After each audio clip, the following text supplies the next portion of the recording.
The Taliban have imposed a new ban.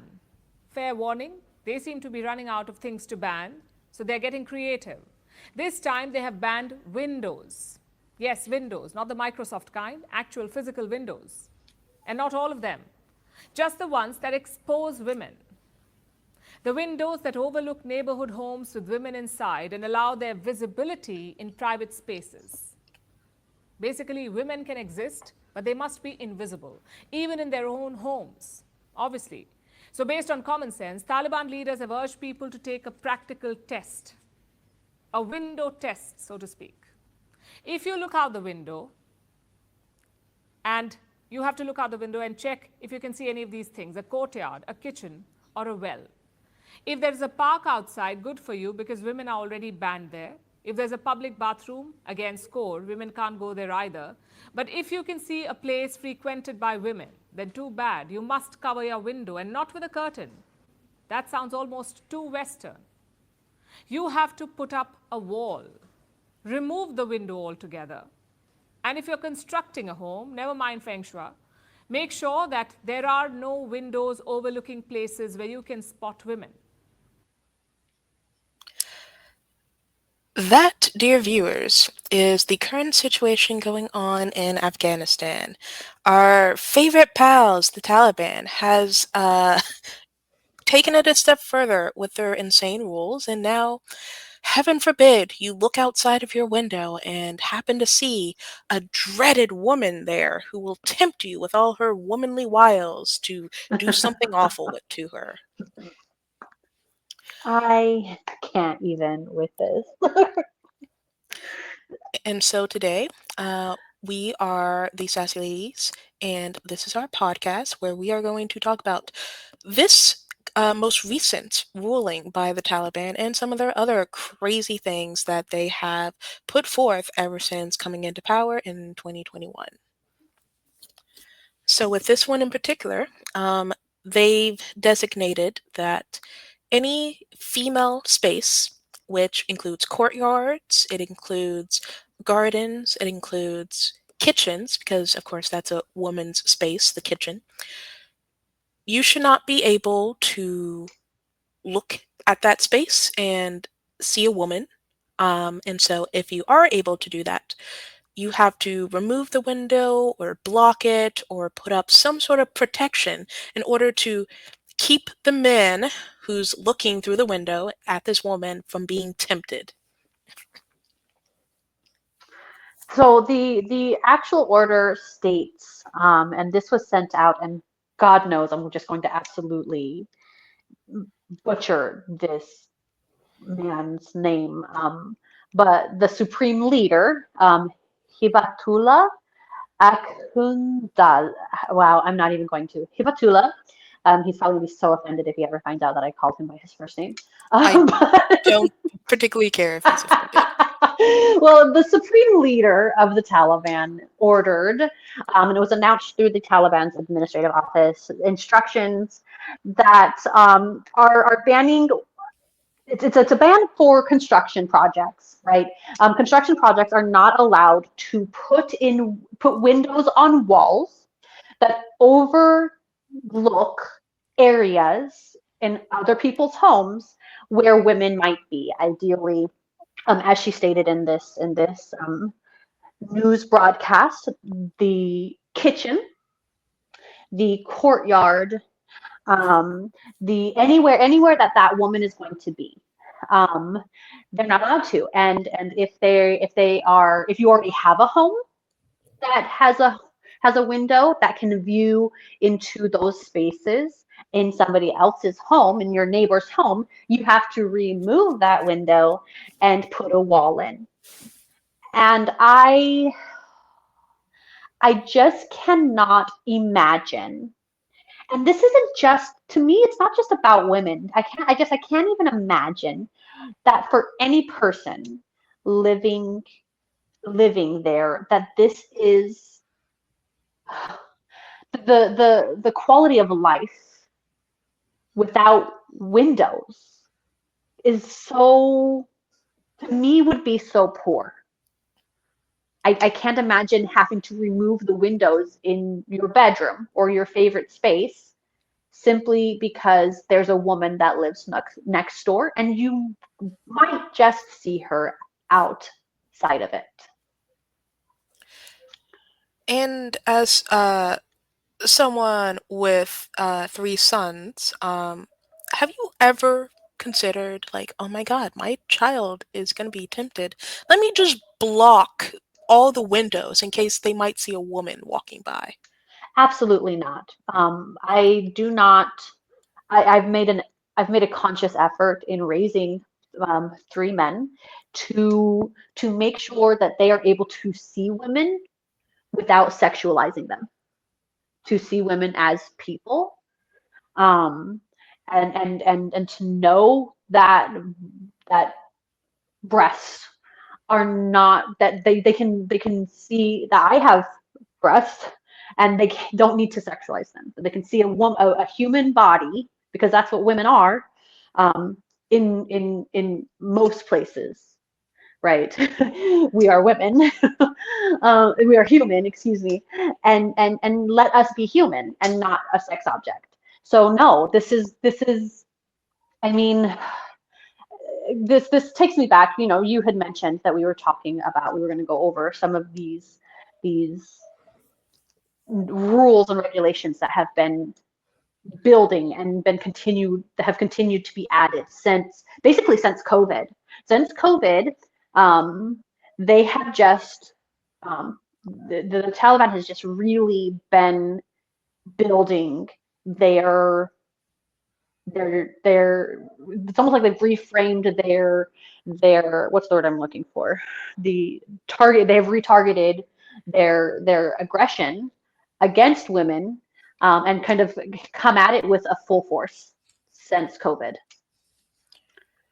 Well, since we pulled out of Afghanistan, and immediately day one, they immediately took control again.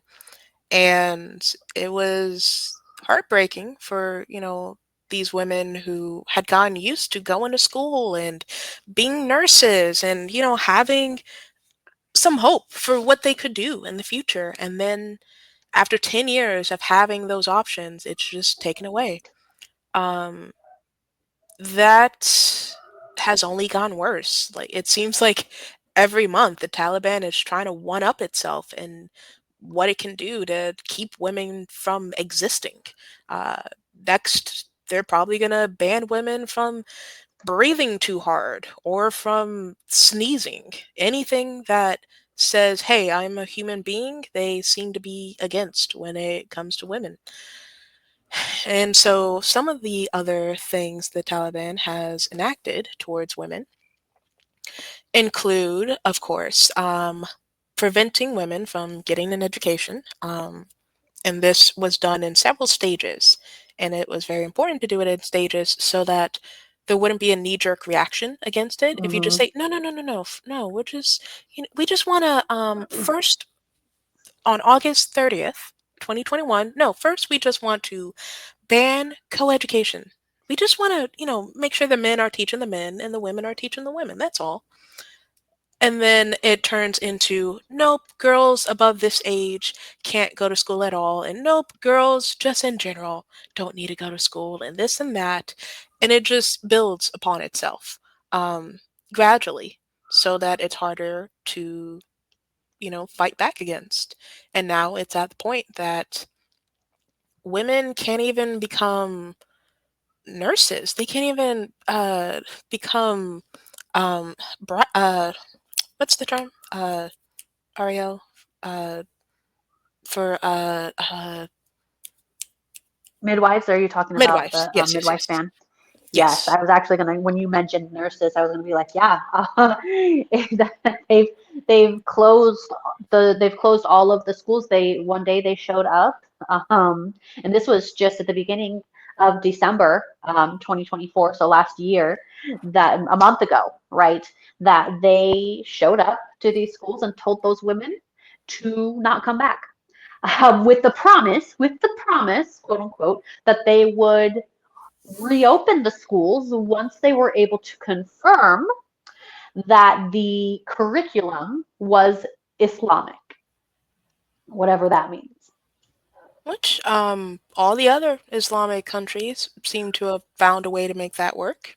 I don't see what they're having a troublesome time with. Midwives have been around for For all of human history. I was going to say the history of birth, since birthing was a thing. And It's yet, just um, with the banning of, okay, so you can't have women go to male doctors. Okay, nope. so we'll send them to a female doctor. Nope. No more female doctors, no more female nurses, no more midwives. So where does the woman go?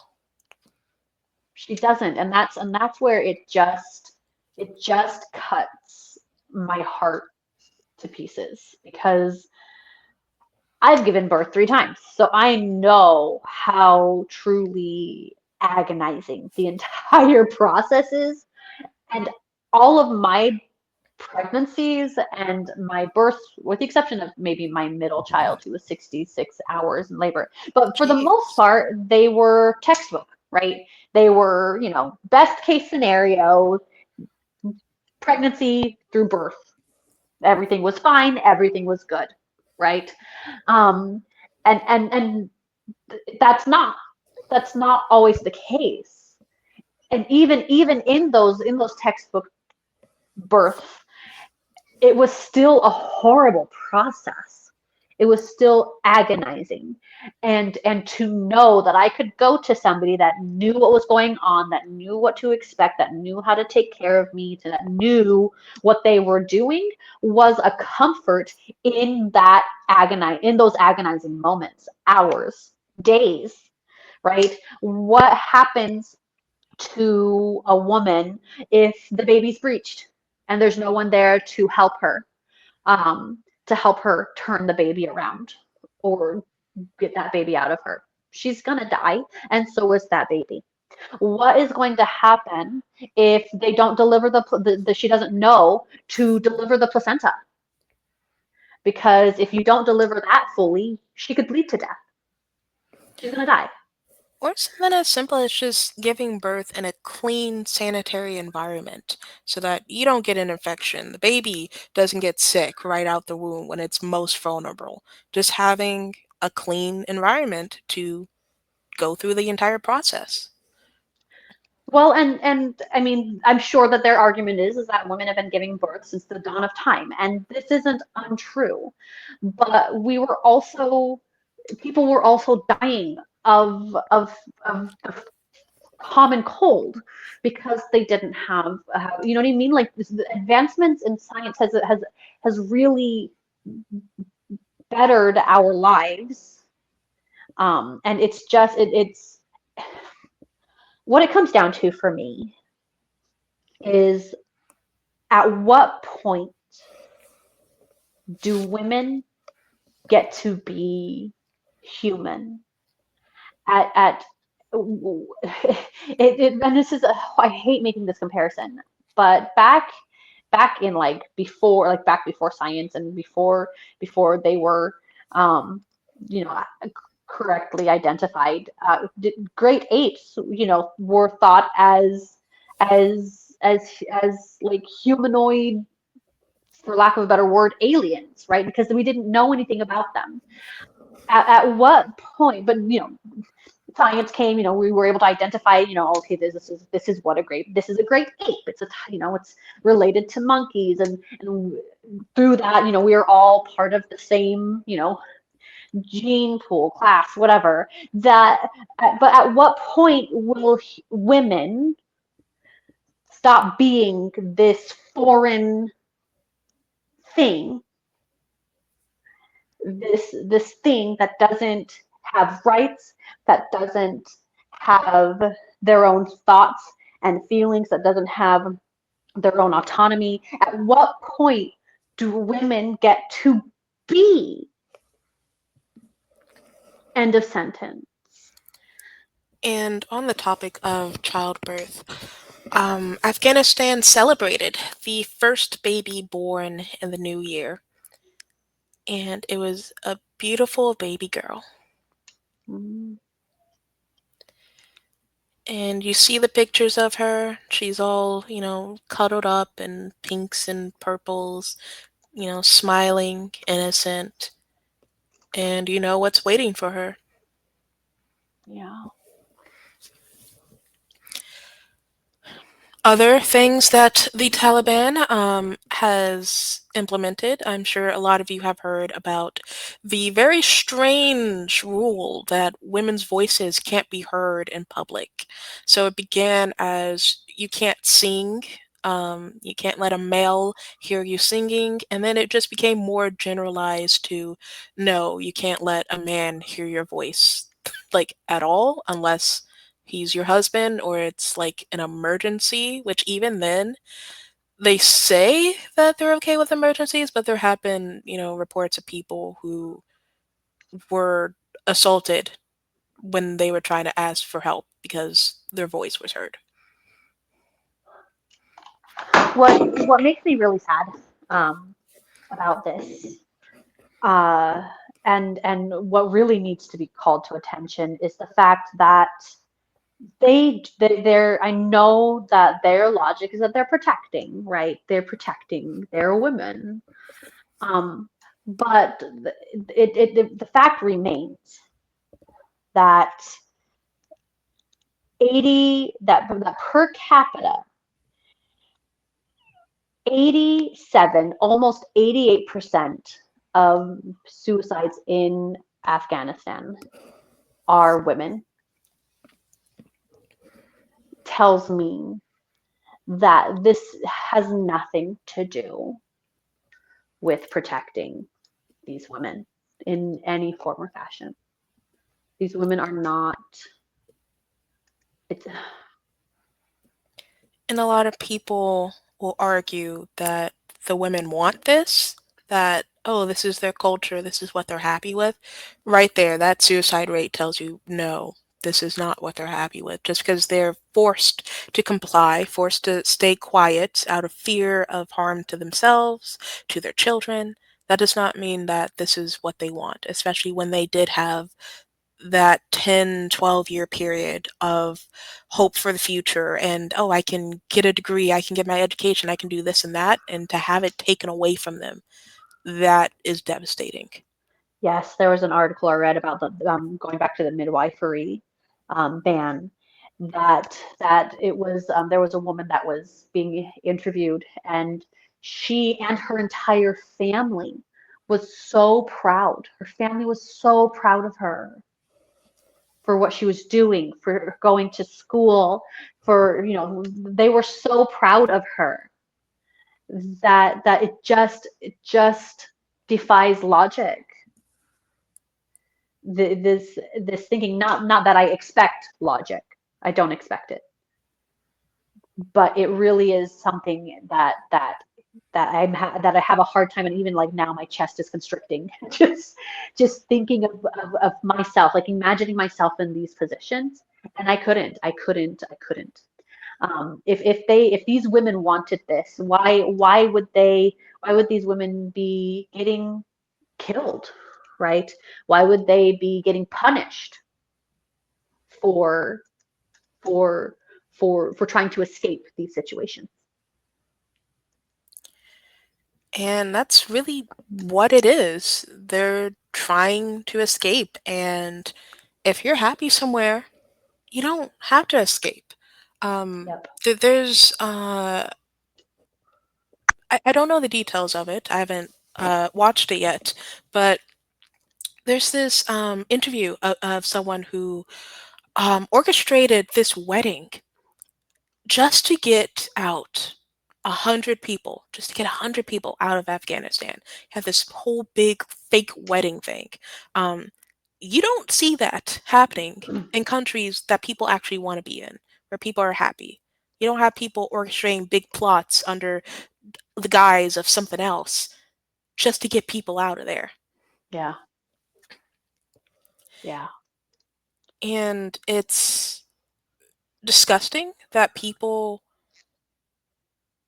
who have grown up in a society where women around them are able to go to school and have jobs and provide for themselves, that people in these societies will then try to speak on behalf of these women who are suffering and try to say, nope, they're fine. They're doing fine. If they actually didn't want this, then they would retaliate. They should do something then. Why aren't they fighting back? Yeah, yeah. Um, Something that concerns me as a human and as a woman is the fact that when you go to look for information, this isn't being talked about. When you go to research, when you go to figure out what's happening, the major news networks are not talking about this. And it's like, why? Why are this isn't a like this is a human rights issue. Why are we not talking about this? Why are we not calling attention to this? Oh wait, no, no, no, no. I know why. It's because it's about women.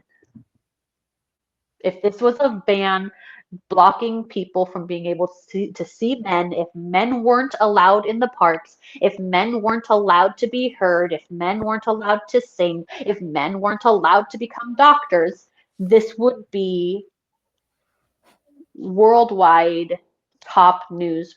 This would be a top story. Hmm.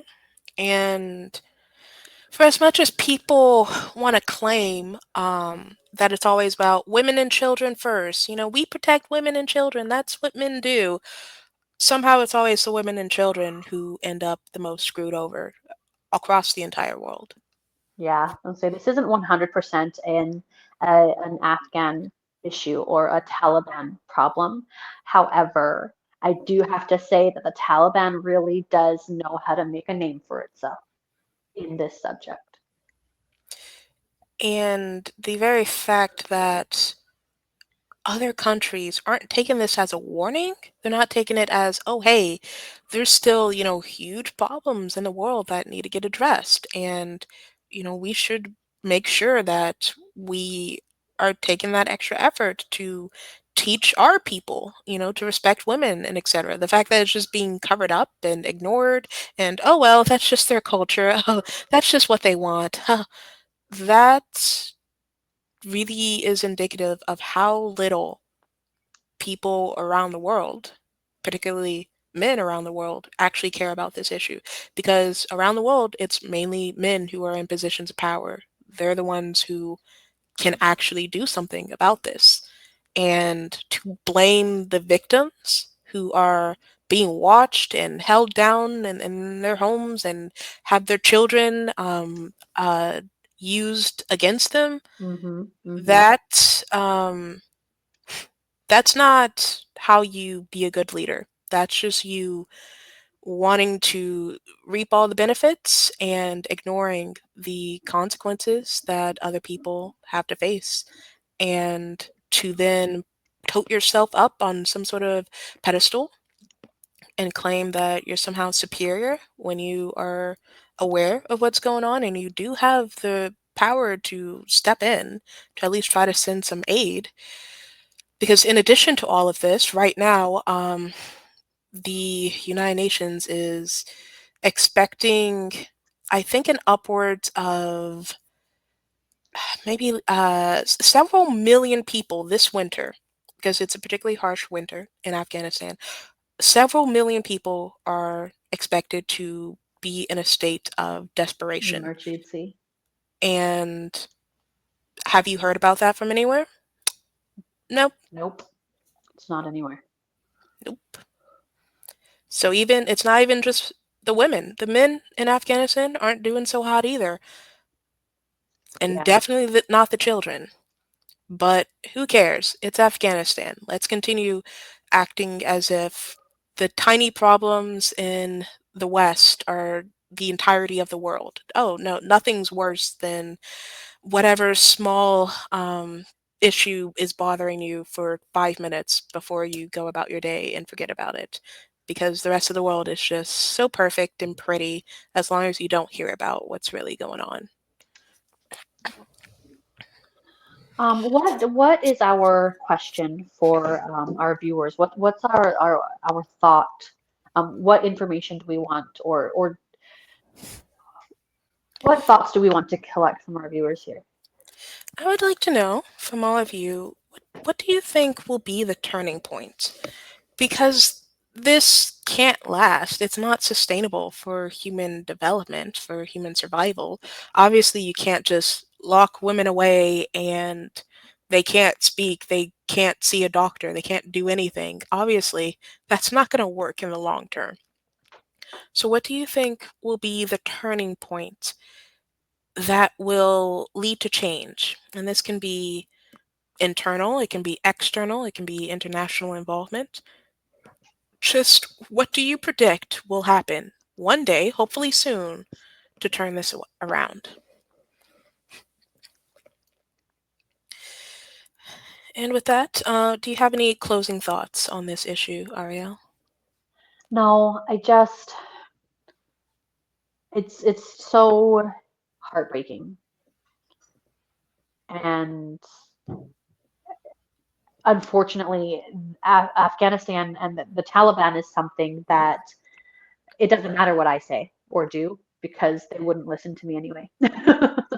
Right? You're Like not allowed to issues in speak. exactly issues in like France or issues in the US, or you know what I mean. I can open up my mouth and say, "Hey, not cool." But it with the Taliban, this is just like it's so I like it. Like I said, my chest is just constricting just thinking about this, and the lack of voice that even I have for these poor people, um, And without risk of my life. it's So unfortunate that as little of a voice that we have, as little power as we have, it's still more than those women do. exactly, exactly. So definitely thought, things to think about. Let us know your thoughts on the current situation, what you think can or will be done about it, if anything at all. Do you think any international powers will get involved, or do you think that we still have several more years before something changes? And if you have any other topics you'd like us to discuss, please by all means leave a comment and we will definitely take that into consideration. Until next time, we are the Sassy Ladies, and this was a podcast. Bye.